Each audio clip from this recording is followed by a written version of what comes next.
Shalom. We are in Parashah Behar, that means on the mountain. Now this week we are going to look at Moses' 8 ascensions. He went up the mountain 8 times, and every time has a theme. Now I've done this last year as well, which is very comprehensive. So this year I'm only going to do a summary, because I also want to share some other information and thoughts regarding this parashah.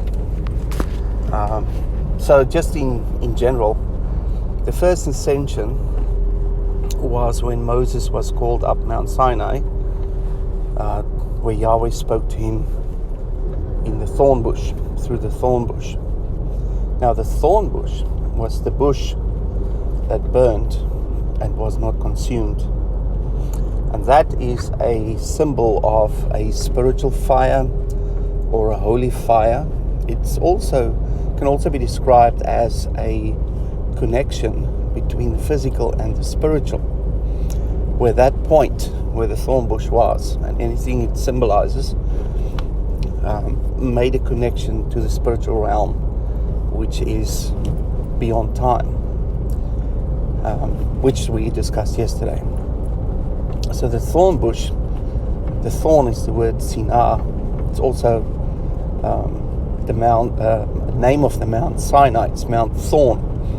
So the thorn bush represents the mountain, and the thorn bush that burned is a prophetic picture of the mountain that will burn later on, when Moses will ascend the mountain yet again, at the point in time where Yahweh will speak from the mountain. There will be fire and lightning and clouds and darkness, earthquake, an extremely loud trumpet that will grow louder and louder, and the people will be very afraid. Everything will be shaken, the rocks will split, and some of the animals gave birth, those who were pregnant. So it's a spectacular theme where Yahweh spoke. And the smaller version of that is the thorn bush, which is the first step. Now the thorn bush represents the holy fire, the consuming fire nature of Yahweh. The word Ish comes from the root word that means foundation, and fire is the foundation of who Yahweh is, and that correlates with this passage that says that Yahweh is a consuming fire. Fire is a symbol of holiness, and that thorn bush, Yahweh told him, you need to take off your shoes, because this is holy ground. That's where we find the word Kodesh, or holy, the first time in Scripture. It has to do with approaching Yahweh, approaching His holiness, and we need to be holy in order to speak to Him. So taking off the shoes, what does that represent? Now your shoes represent your walk, and the shoes that you make is not part of your natural body. It's something you created, or you bought, or you made, to isolate you from the earth, from getting hurt and walking over pebbles or hot sand or whatever. It's to insulate you from the elements that comes from the surface of the ground. But Yahweh wants us to connect with our real body, with our basic makeup of who we are. Taking off the shoes, your feet makes direct connection to the ground, and that ground was holy. And in saying that, that means that Yahweh will only accept holiness that comes from the self, not something that you overlay, some mask you put on, or something you put in between. There's nothing between you and Him in the level of ultimate holiness. Now that's a picture of what we aspire to. We want to remove all the barriers, all the things that's between us and Yahweh. Now currently we have a barrier, which is Mashiach, which is a symbol of the veil between us and Yahweh, because we are still in a leprous fallen state, different stages of leprosy, and Yahweh need to protect Himself from our uncleanness, and we need to protect ourselves from Yahweh's holiness, His consuming fire. Because when we are exposed to His fire directly, His holiness, it will consume anything that relates to darkness. Anything that relates to leprosy will be consumed. And if you are saturated with it, you will be consumed more than someone who's not saturated with it. That's why the levels of holiness we discussed in 2 Torah portions back is so important, that we build our holiness based on righteousness. Righteousness is to know and what to do what is right. To know what is right is based on truth. Applying that truth is a symbol of faithfulness. That's what Abraham was. He was faithful. He received the truth from Yahweh. He acted on it, and he was declared righteous. So acting on the truth that we receive from Yahweh makes us holy. And the truth, where does the truth come from? The truth is basically part of this journey. Truth doesn't fall from the sky. It's not born into you.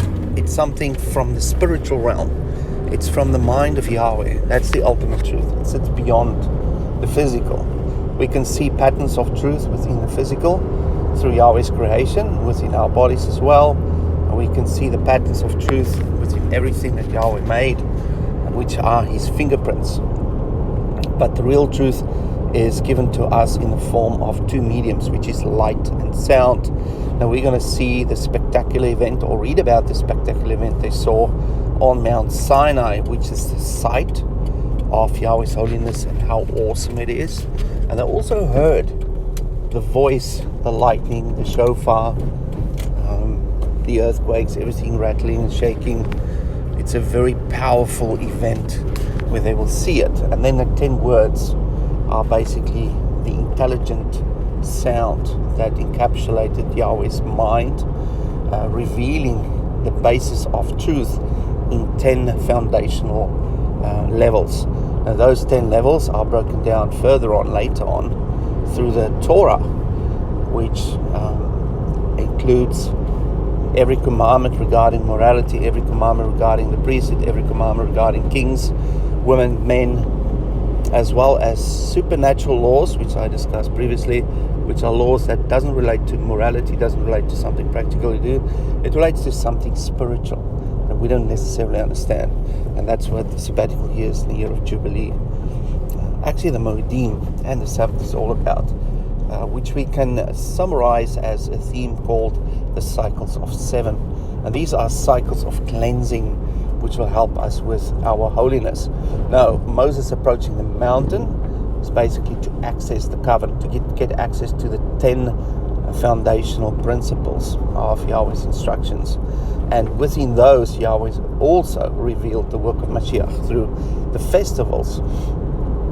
And we are on our way, counting the Omer from first fruits to Shavuot. And Shavuot is the event where Yahweh spoke.